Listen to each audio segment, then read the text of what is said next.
Rudy Bautista is a Rule 8 attorney, qualifications only select number of defense attorneys in Utah have in order to defend cases with a capital offense, some involving a possible death penalty.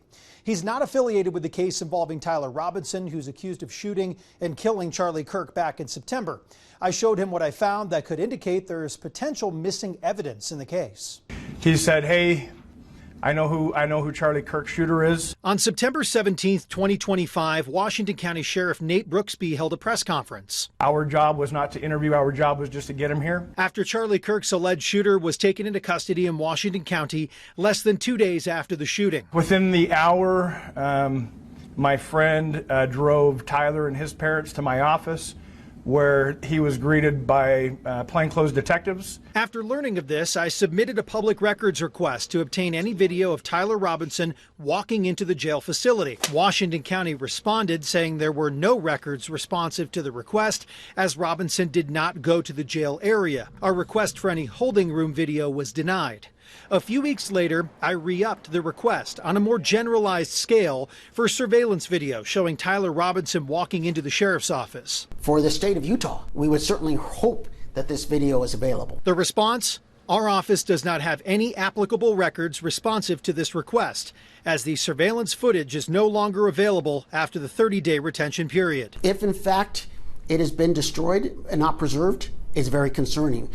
And if it has, then it's very concerning that they're telling you they don't have it. If they no longer have it, I would have expected to say that this video has been provided to the Utah County law enforcement. Please contact them.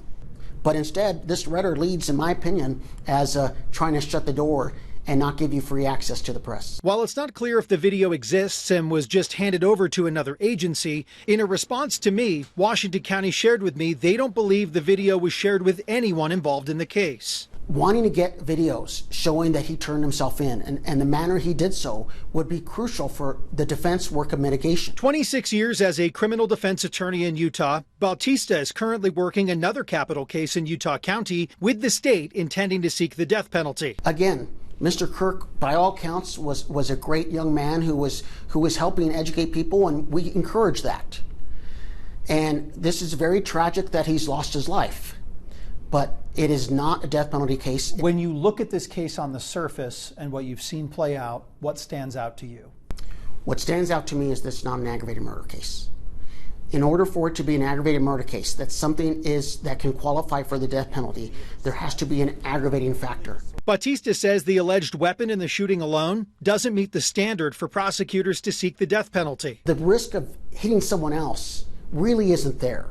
And so that's why I believe that aggravating factor is really weak. Now, why it was charged that way is clearly political. I hope he gets the death penalty. And I just want to remind people that we still have the death penalty here in the state of Utah. Instead of looking at it objectively, a prosecutor is to look at the evidence objectively and then charge the person with the most applicable crime. Here, where they're saying it will be this crime, we are now taking evidence, so they're trying to make the facts fit a cause of action that is not applicable. Bautista believes the death penalty conversation in this case was pushed too soon. Certainly suggests abuse in our higher government. Utah County Attorney Jeff Gray filed a notice of intent to seek the death penalty against Tyler Robinson, who's accused of shooting and killing Charlie Kirk. Gray said on September 16th, just days after the shooting, that the decision to seek the death penalty was made independently. Brian Schnee, KUTV2 News.